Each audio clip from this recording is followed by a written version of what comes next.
அமித்ஷாவுக்கு தமிழ்நாடு அரசு கொடுத்த ஒரு அடி. அப்போ அது பெரிய விவாதத்துக்குள்ளாச்சு. அதுக்கப்புறம் அவரை கைதே பண்ணாங்க போலீஸ்.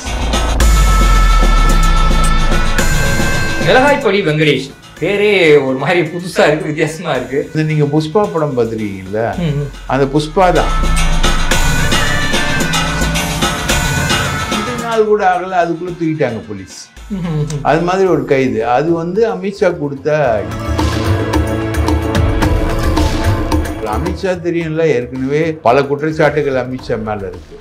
அவரு ஒரு வில்லன் தான். அவரு அதை விட மோசமான வில்லன் தான் இந்த மிளகாய்பொடி வெங்கடேசன். இவரோட உண்மையான பேர் கேஆர் வெங்கடேசன். கிரைம் ரெக்கார்ட்ல எல்லாம் ஒரு பேர் கேஆர் வெங்கடேசன். எப்படி புஷ்பான்றோமோ அது மாதிரி இங்க மிளகாய்பொடி.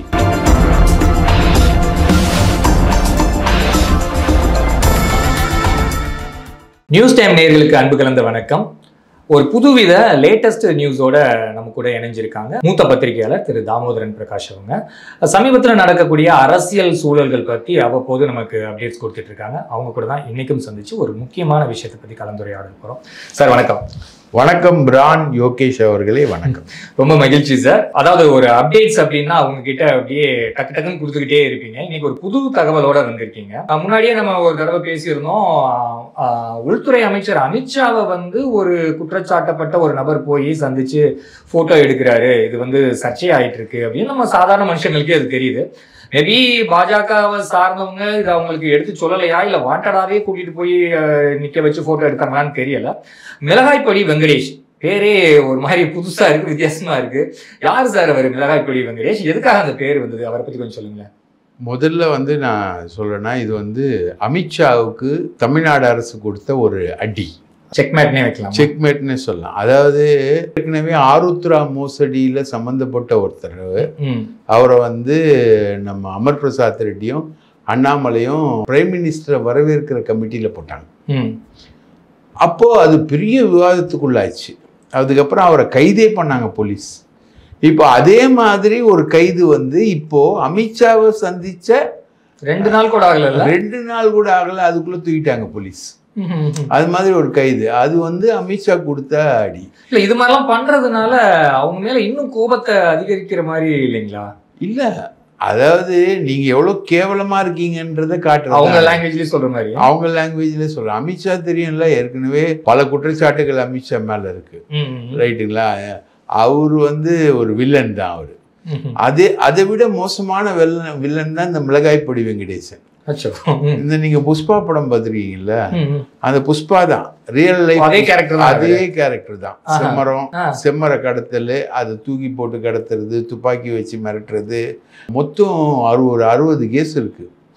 ஒரு தடவை துப்பாக்கியோட போலீஸ் இங்க மவுண்ட் ரோட்ல ஒரு காம்ப்ளெக்ஸ்ல துப்பாக்கி ஷூட் பண்ணி இவரோட கூட்டாளிகள் எல்லாம் கைது பண்ணாங்க. வெங்கடேஷோட கூட்டாளிகள்லாம்.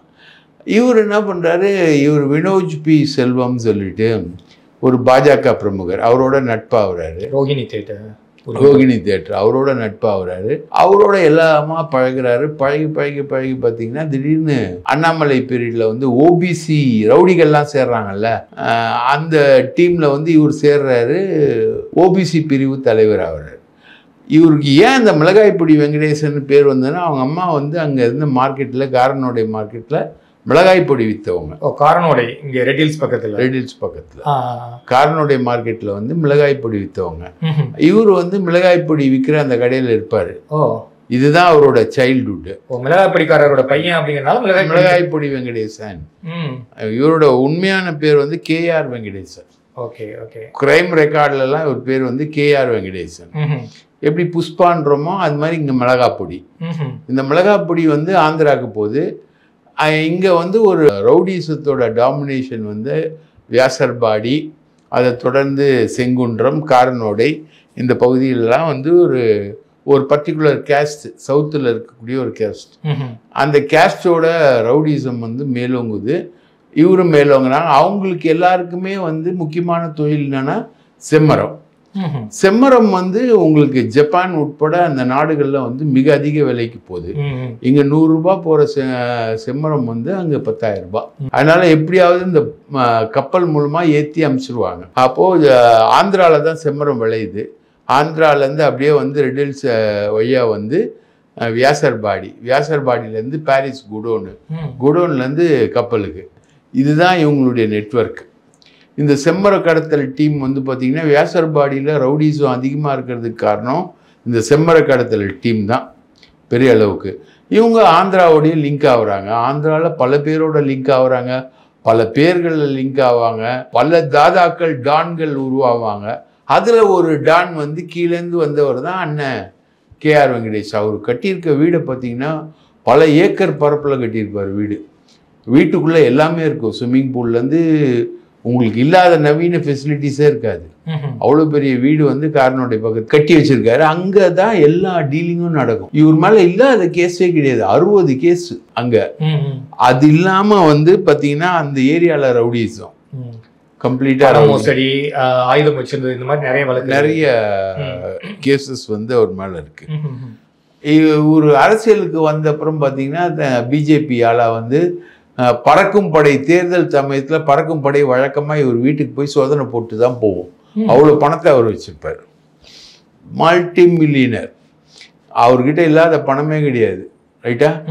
இப்போ சில பத்திரிகையாளர்கள் வந்து அவருக்கு ரொம்ப நெருக்கமா இருப்பானுங்க. எல்லாம் பணத்தில் கொழிப்பானுங்க. அவ்வளோ பணம். உங்களுக்கு வந்து இந்த கண்டெய்னர்ஸ் வந்து ஆந்திராலேருந்து வர்றது கண்டெய்னர் எல்லாமே வந்து இந்த புழல், ரெட் ஹில்ஸு இந்த ஏரியாவில் தான் ஒதுங்கும். அந்த கண்ட்ரோல் ஃபுல்லாக இவங்களுக்கு தான், கேஆர் வெங்கடேஷ் தான் கண்ட்ரோலு. அந்த ரவுடிசம்னா நான் கொலை, ஈஸியாக கொலைகள், சில கொலைகள் கூட நடந்திருக்கு. அதில் கேஆர் வெங்கடேஷ் பேர்லாம் அடிபட்டிருக்கு.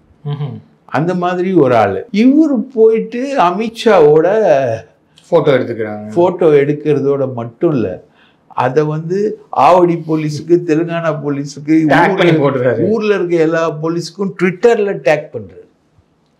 அதாவது ஹோம் மினிஸ்டர், இந்தியாவோட ஹோம் மினிஸ்டர் அமித்ஷா. சிஎம் லெவலில் கூட இல்லை, அதை தாண்டின ஒரு லெவல் இது. அந்த லெவலில் இந்தியாவோட நம்பர் 2 மினிஸ்டர் அவரை போய் இவர் வரவேற்கிறாரு, இவர் வாழ்த்துறாரு. இவரை வந்து வரவேற்பு குழுவில் போடுறாங்க, இவர் போய் வாழ்த்துறாரு, எல்லாம் பண்ணுறாரு. பண்ணிட்டு அதெல்லாருக்கும் டேக் பண்ணுறாரு. இப்போது புஷ்பா வந்து தமிழ்நாட்டுக்கு சிஎம் ஆனா எப்படி இருக்கும், இல்லை ஆந்திராவுக்கு சிஎம் ஆனா எப்படி இருக்கும், அந்த மாதிரி ஒரு லெவல் செலிப்ரேஷன்ஸ் எல்லாம் மிரண்டு போனாங்க. அப்போது ட்விட்டர் எல்லாமே பறந்ததுன்னா இது இந்த மாதிரி ஒரு அக்யூஸ்ட் வந்து பார்க்குறாங்க. இல்லை அவர் முன்னாடி தான் அக்யூஸ்ட், இப்போல்லாம் அக்யூஸ்ட் இல்லை. அப்போ பிஜேபி எல்லாரும் விளக்கம் சொல்கிறாங்க. இவரோட ப்ராப்பர்ட்டி வந்து கணக்கே இல்லாதது. திருவள்ளூர் முழுக்க இல்லீகல் ப்ராப்பர்ட்டிஸ் தான். ஃபுல்லாக திருவள்ளூர் மாவட்டம் முழுக்க இல்லீகல் ப்ராப்பர்ட்டிஸ் தான். இவருக்கு எப்பவுமே நெருக்கமான ஃப்ரெண்டு வந்து வினோஜ் பி செல்வம்ன்ற ஒரு நெருக்கமான ஃப்ரெண்டு. இப்போ எப்படி சார் இவர் வந்து அமித்ஷாவை பார்த்துட்டு வர்றாங்க, பார்த்துட்டு வந்த ஃபோட்டோவை எல்லாருக்கும் டேக் பண்ணி போடுறாரு. இப்போ வந்து என்ன கேஸை பேஸ் பண்ணி இவர் அரெஸ்ட் பண்ணாங்க? இவர் பேனாசோனிக்னு ஒரு கம்பெனி, உங்களுக்கு நல்லா தெரியும், டிவி கம்பெனி, ஏசி கம்பெனி, எல்லா கம்பெனி, எலக்ட்ரானிக் குட்ஸ் கம்பெனி. இந்த கம்பெனியோட டீலர் பேர் வந்து தீபன் சக்கரவர்த்தி. ஓகே.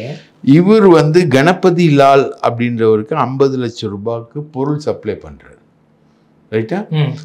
அவருக்கு வந்து கோகுல் தாஸ் அப்படின்றவரும் பொருள் சப்ளை பண்றாரு. கோகுல் தாஸும் கேஆர் வெங்கடேஷும் பேர் அறிமுகமான.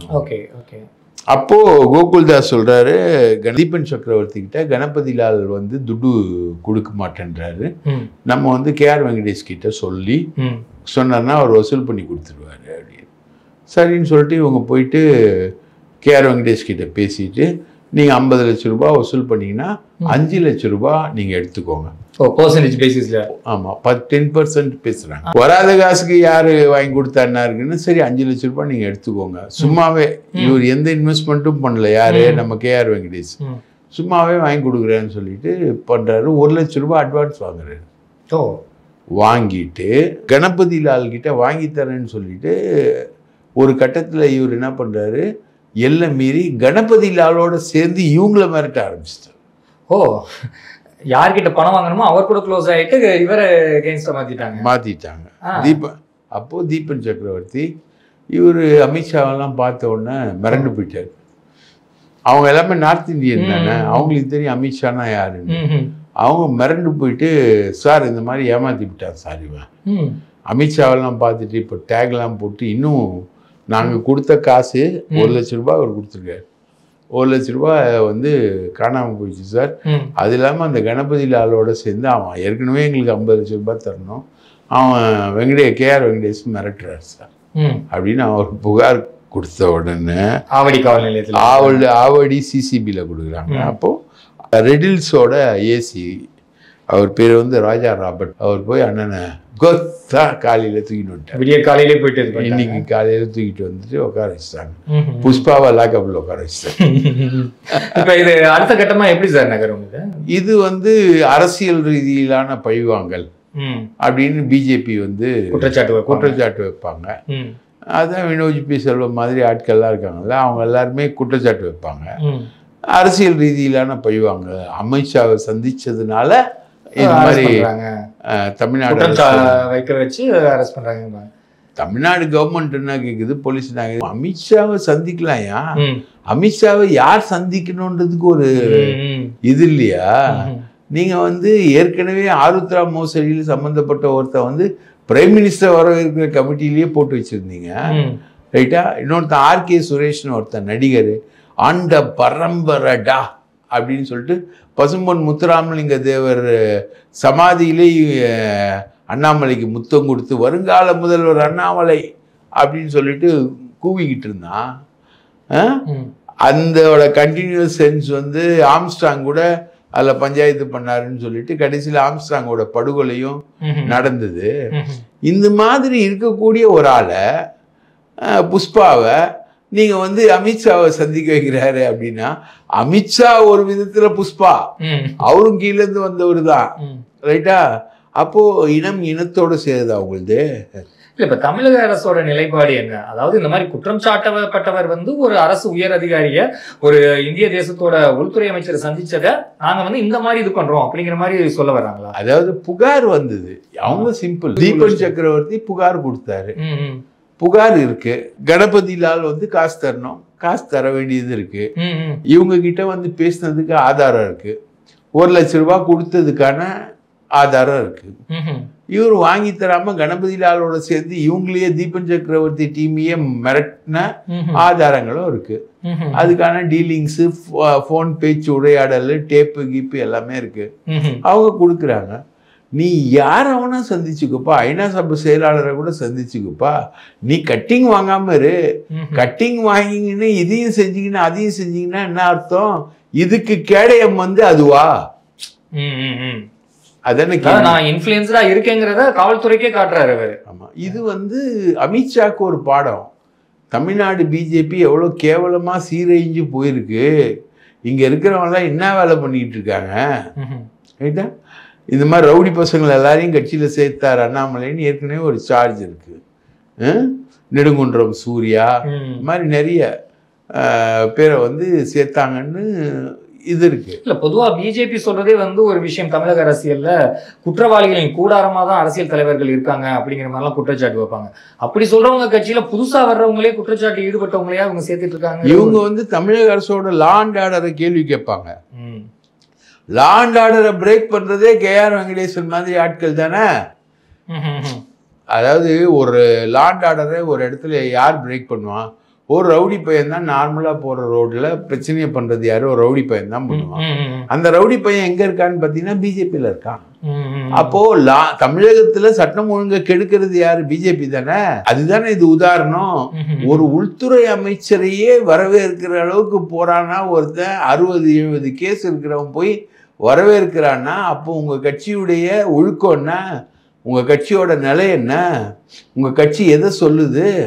இல்லை சார், இப்போ கட்சி சார்ந்த ஒரு கூட்டமாக இருந்தாலுமே கூட அமித்ஷாக்குன்னு ஒரு சில ப்ரோட்டோகால்லாம் இருக்கும்ல. அப்போ யார் யார் சந்திக்கணும் சந்திக்கக்கூடாதுன்னு அந்த செக்யூரிட்டி ஃபோர்ஸஸ் கூட கொஞ்சம் ஃபில்டர் பண்ணி தானே சார் அனுப்புவாங்க? ஆமாம் சார், அந்த செக்யூரிட்டி ஃபோர்ஸ் டெல்லி. ஓகே, இவர் வரவேற்பு குழுவிலேயே இவர் இடம்பெறாருல்ல. அதாவது தமிழ்நாடு பாரதிய ஜனதா கட்சி அமித்ஷாவை வந்து மதுரையில் நடக்கக்கூடிய அந்த கூட்டங்களுக்கான வராரு அவர். மதுரை மீனாட்சி அம்மனை தரிசனம் பண்ணுறாரு. இப்போ 2 கூட்டங்களை அவர் அட்டன் பண்ணுறாரு. அந்த கூட்டங்களுக்கு அட்டன் பண்ண வரக்கூடிய அமித்ஷாவை வரவேற்கக்கூடிய ஏர்போர்ட்டில் வரவேற்கக்கூடிய கமிட்டியில் கேஆர் வெங்கடேஷ் இருக்காரு. அப்ப கட்சி சார்ந்துதான் அவர் கொண்டு வர்றாங்க. ஆமா, ஓபிசி பிரிவு தலைவர்ல அவர் மேல 60 கேஸ் இருக்கு. இப்போ தீபன் சக்கரவர்த்தி மாதிரி ஆட்கள். இந்த சின்ன விஷயம் கூட பிஜேபி தலைவர்கள் சொல்ல மாட்டாங்களா? ஒரு குற்றவாளியை கொண்டு போயிட்டா நாளைக்கு ஒரு பேசு பொருள் ஆகும், விமர்சனத்துக்கு உள்ளாகும், இதெல்லாம் நம்ம பண்ணக்கூடாதுன்னு கூட தெரியாது. அது தெரியாது. துட்டு கொடுக்குறான்ல அவன். புஷ்பா லாங்குவேஜ்ல சொன்னா துட்டு துட்டு துட்டு துட்டு ஆடி போயிட வேண்டியது. ரொம்ப மகிழ்ச்சி சார். அதாவது ஒரு புது தகவல் சொல்லியிருக்கீங்க. புதிய தகவல் தந்தமைக்கு மிக்க நன்றி சார். வாய்ப்பளித்ததற்கு மிக்க நன்றி.